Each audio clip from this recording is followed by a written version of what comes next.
It's day 128 of the project, and today I'm talking about a special edition fragrance from 2017 that's now becoming a little bit more on the trickier side to get hold of in some countries. The fragrance I'm referring to is L'Heure d'Issey pour Homme OR ENCENS by Issey Miyake. To find out all about this one and where you can still pick it up from at a bargain basement price, stay tuned to this episode for the next 10 minutes or so. Welcome to Mags Frags.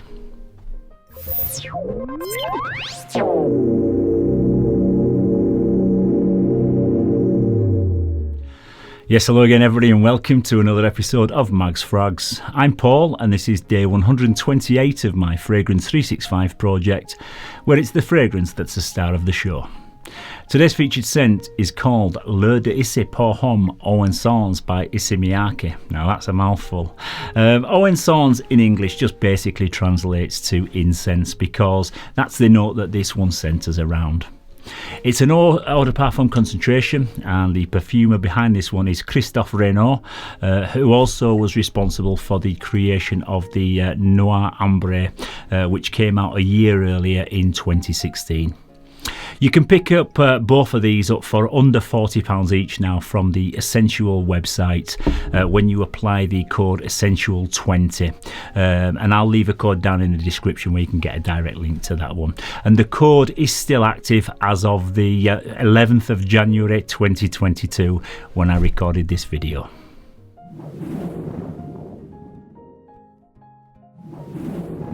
Yes, so into the presentation, and the fragrance arrives in this really impressive midnight blue, black and gold metallic gift box, which slides open from the side using this little pull tab on the side to reveal the bottle that's inside.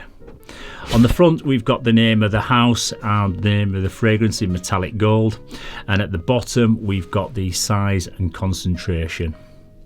On the back there's some more product information and a bit of a brief overview about the product, which reads: a mysterious Oriental eau de parfum combining the nobility of incense with the intensity of natural spices and rich rose essence.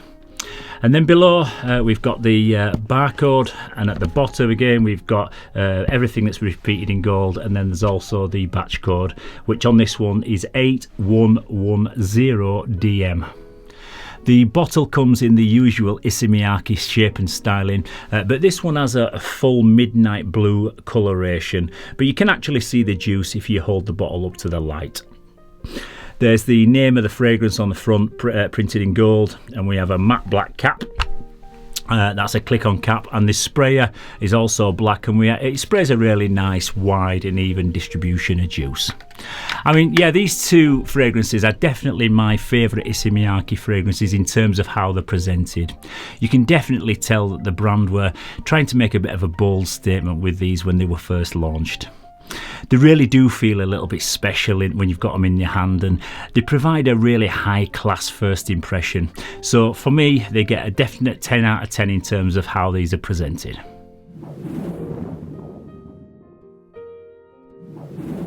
The notes in this one are rose and labdanum. In the heart we've got incense, pink pepper and cumin.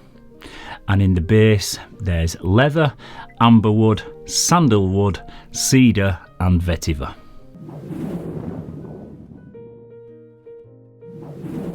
Yes, so from the first spray of this one I can detect the rose and like a fairly sweet ambery accord coming from the labdanum. It's very pleasant, and the velvety rose is not in any way dominant. It don't come off smelling like an old lady or feminine in any way. But right from the first sniff, this is an attention-grabbing, powerful and oriental smelling scent. But I don't get much in the way of the incense in this for about the first 10 or 15 minutes or so until it dries down. But sure enough, in the heart of the fragrance, you do get a touch of the smoky incense and a very slight hint of spice, which is coming from the cumin.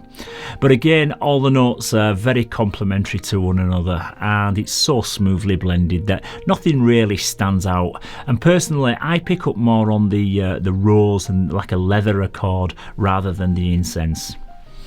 There's also some woodiness, but it's coming from the soft and milky sandalwood and the amberwood, so there's nothing too woody in this. It smells very unique, and it does have an air of mystery about it. I'd say it leans probably more masculine than feminine, but it's something that I can imagine women would really enjoy also wearing. It's heading towards probably being more towards niche quality rather than something that you'd find on the designer shelves in the high street. And as soon as I sprayed it for the first time, you just get this feeling that you're wearing something really expensive and luxurious with this one.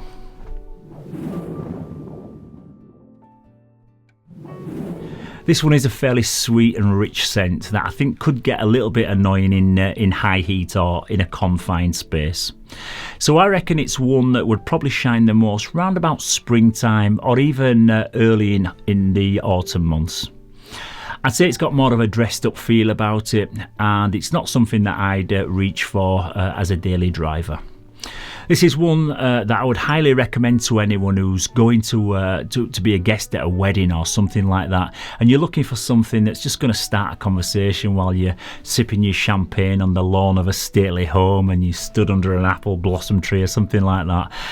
It has definitely got that classy elegance about it, with clean florals and soft amber, and there's some slight woodiness as well. It's a sophisticated scent that I think is probably best suited to men or women over the age of 30.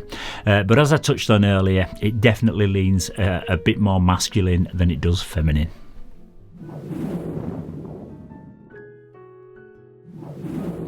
This one is an eau de parfum concentration, and it does last quite a long time on skin.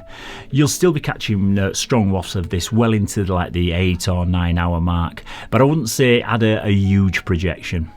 It starts out pretty strong for the first half an hour to an hour or so, and it actually is quite potent at first, but it settles down fairly quickly, and for the most part it stays within around about an arm's length, and you will get noticed by anyone who you're having a conversation with or anyone who comes in close to you, but it doesn't. I wouldn't say this one leaves the largest scent trail.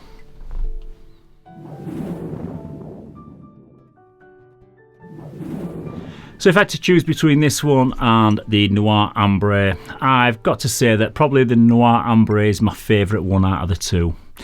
As you all know, I'm not a huge fan of the rose note, or even Oriental smelling fragrances for that matter. However, this one is done really well, and I think most people who smell it will think it's really, really nice. Neither of these have a huge wow factor, but what they are just dependable and the classy and masculine scents that are, in my opinion, much more interesting than almost anything you'll find on the high street right now.